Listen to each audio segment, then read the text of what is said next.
The Wars for Enlightenment. Basilisk Semyonovich Wartbearden, who came to replace the Brigadier Ferdishchenko, was the exact opposite of his predecessor. As much as the latter had been loose and flabby, so the former was strikingly efficient and possessed some unprecedented administrative meticulousness, which manifested itself with particular energy in questions not worth a tinker's damn. Always neatly buttoned up and having his visored cap and gloves ready, he presented the type of a mare whose legs were ready any moment to run God knows where. During the day, he flitted about town like a fly, making sure that the townsfolk looked cheerful and happy. During the night, he was busy extinguishing fires, giving false alarms, and generally taking people unawares.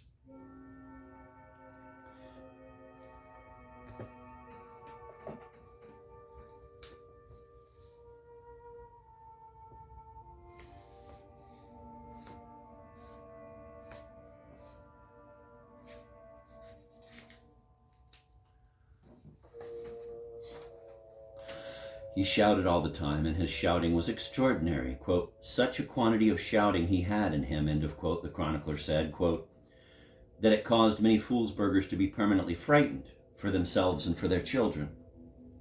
This is a remarkable observation, and it is confirmed by the fact that later on the authorities were obliged to grant the Foolsburgers all sorts of benefits, precisely, quote, on account of their fright, end of quote. He had a good appetite, but he ate hastily, mumbling all the while. He slept with only one eye shut, which caused great consternation in his wife of 25 years, who, in spite of such long cohabitation, was unable to look without shuddering at his other unsleeping eye, perfectly round and directed at her with curiosity. When there was absolutely nothing to do, that is, there was no need to flit about to catch people unawares, there are such difficult moments in the life of the most efficient administrators, he either issued laws or marched around his study watching the play of his boot's toe, or refreshing military commands in his memory.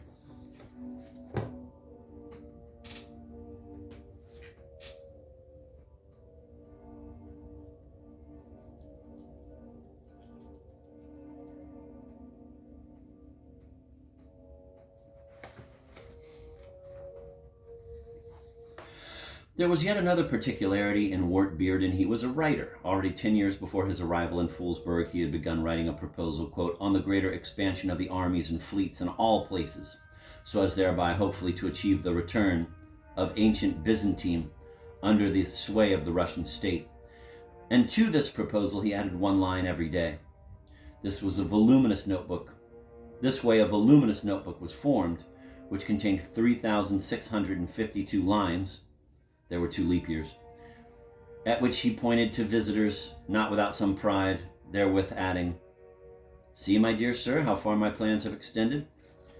Generally, political wool-gathering was very much in vogue just then, and so Wartbearden did not escape the general tendencies of the time.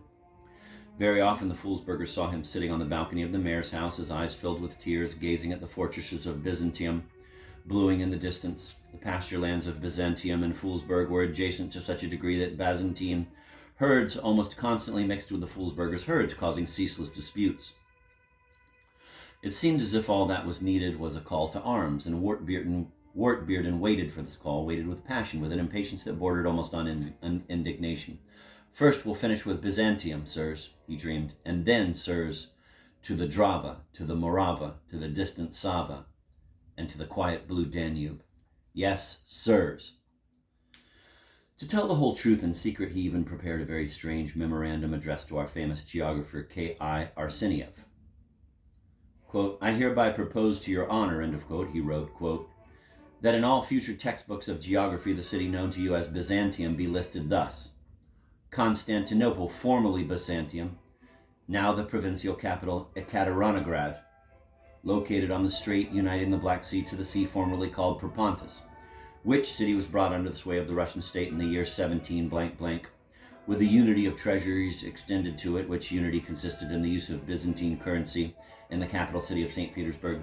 The city being vast, its administration is realized by 4 mayors, who are in a state of ceaseless dispute. The city trades in walnuts, has 1 soap factory and 2 tanneries, end of quote. But alas, the days went by, Wartbearden's dreams were growing, but no call came. Infantry troops passed through Foolsburg, cavalry passed through Foolsburg. Where to, dear boys? Wartbearden asked the soldiers excitedly. But the soldiers blew trumpets, sang songs, raised the street dust with the toes of their boots, and went on, went on. "There's droves of them soldiers," said the Foolsburgers, and it seemed to them that they were some special people made by nature to walk and walk endlessly in all directions. That they descended from one plateau in order to climb onto another plateau, crossed one bridge in order to go on from there to another bridge, and another plateau, and yet another, yet another.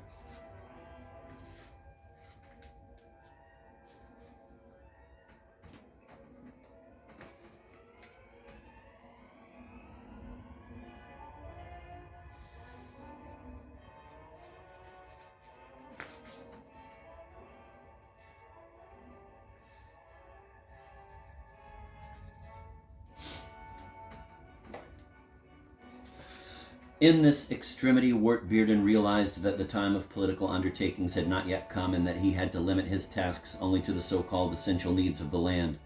Among these needs, the first place belonged, of course, to civilization, or as he himself defined this word, quote, "the science of how in the Russian Empire every valiant son of the fatherland should be firm in adversity," end of quote. Filled with these vague dreams, he arrived in Foolsburg and first of all subjected the intentions and deeds of his predecessors to strict scrutiny. But when he looked at the records, he simply gasped. A procession passed before him, Clementi and Gigantov, and Lemvrokakis, and Blockheadoff, and the Marquis de Sanglot, and Ferdishchenko. But what these people did, what they thought about, what their pursuits were, that was impossible to define in any way. It seems as if this line of people is nothing but a dream in which some faceless images flash.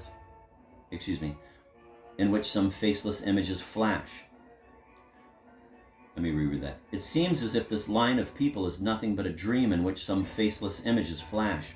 Some vague cries ring out, similar to the distant hubbub of a drunken crowd. Now a shadow steps out of the darkness, claps, 1, 2, and disappears, no one knows where. Then another shadow comes in its place, also claps somehow and disappears. All one hears on all sides is, "Smash it all, insufferable." And precisely what is to be smashed and what is insufferable is quite impossible to figure out. You are glad to step aside to huddle in a corner, but you cannot step aside or huddle because from every corner you hear the same "smash it all," which drives you into another corner, and there again it catches up with you. It was some sort of wild energy deprived of all content, so that even Wertbeerden, with all his efficiency, had some doubts of its merit.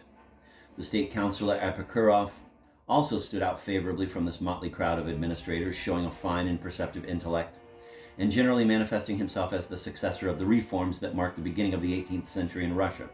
It was him, of course, that Wertbeerden took as an example. Epicurov accomplished a great deal. He paved noble and grand streets, collected all the arrears, was the patron of learning, and petitioned to establish an academy in Foolsburg. But his main achievement consisted in introducing the use of mustard and bay leaf.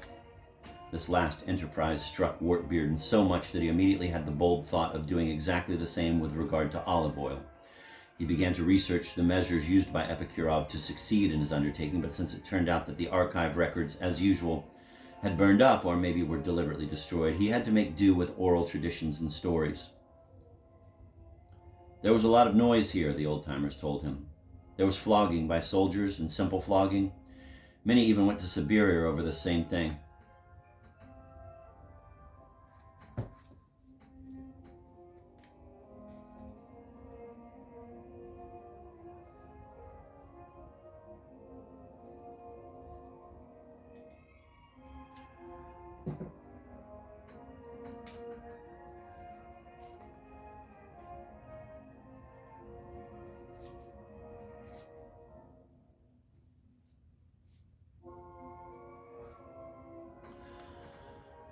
Meaning there were rebellions, asked Wertbeerden. As if there weren't rebellions. We have a clue about it, sir. If there's flogging, then sure thing there's a rebellion. Further inquiries revealed that Epicurov was a stubborn man, and having once planned to do something, he brought it to an end. He always acted sweepingly, that is, he suppressed and dispersed thoroughly, but at the same time he realized that this one means was not enough. Therefore, independently of general measures, over the course of several years, he ceaselessly and tirelessly performed separate raids on townsfolk's homes and suppressed each person individually.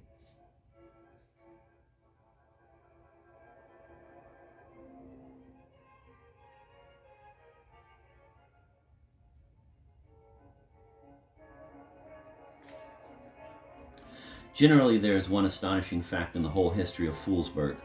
Today the Foolsburgers are dispersed and destroyed to a man, and tomorrow, lo and behold, again some Foolsburgers appear.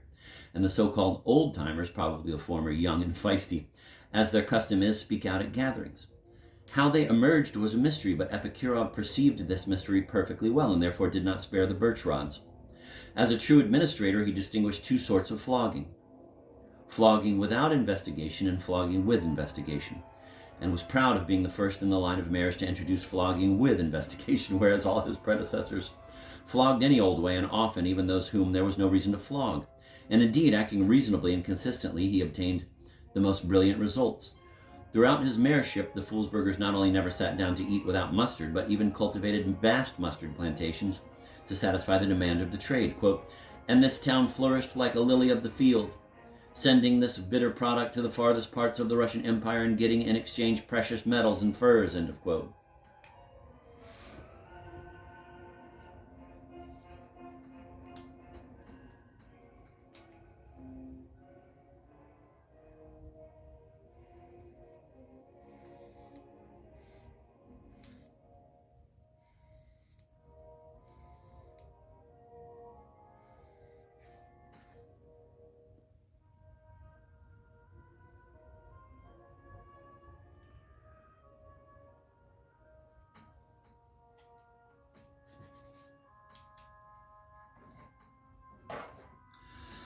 But in 1770, Epicurov died, and the two mayors who succeeded him not only did not support his reforms, but even, so to speak, fouled them up.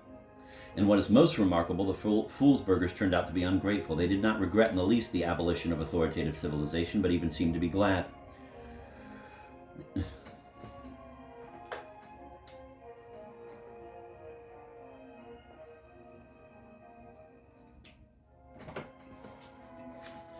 They stopped eating mustard altogether, dug up their plantations and planted cabbage and sowed peas in them.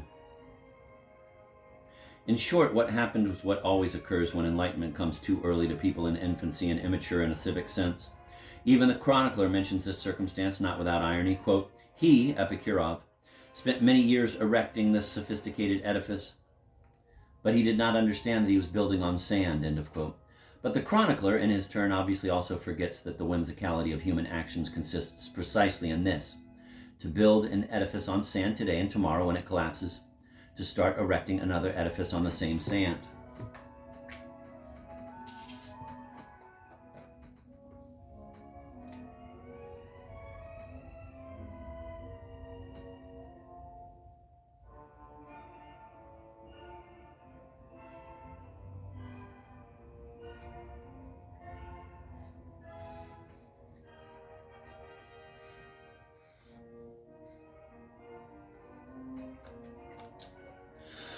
Thus it transpired that Wartbearden arrived at just the right moment to save the perishing civilization. In him, the passion for building on sand reached the point of frenzy.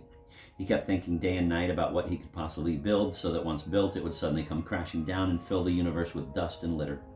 He thought this way and that, but he really could not think up anything. Finally, for lack of original thoughts, he decided to literally follow in the tracks of his famous predecessor. "My hands are tied," he complained bitterly to the Foolsburgers. "Otherwise, I'd show you a thing or two."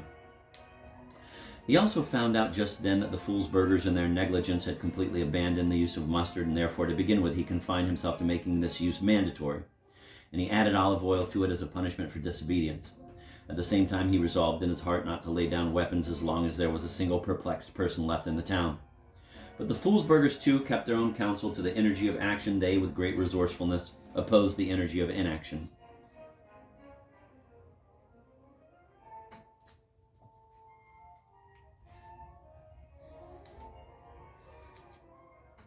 "Do what you like to us," some said. "Cut us to pieces if you like. Chew us up if you like, but we won't accept it." "You can't do anything to us, brother," said the others. "We've got no flesh. You can't even pinch us."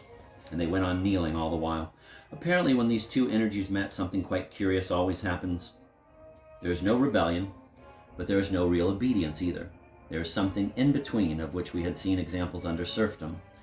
Say a lady finds a cockroach in the soup. She summons her cook and tells him to eat the cockroach. The cook puts the cockroach into his mouth. It looks as if he is chewing it, but he does not swallow. It was exactly the same with the Foolsburgers. They chewed well enough, but swallowing there was none.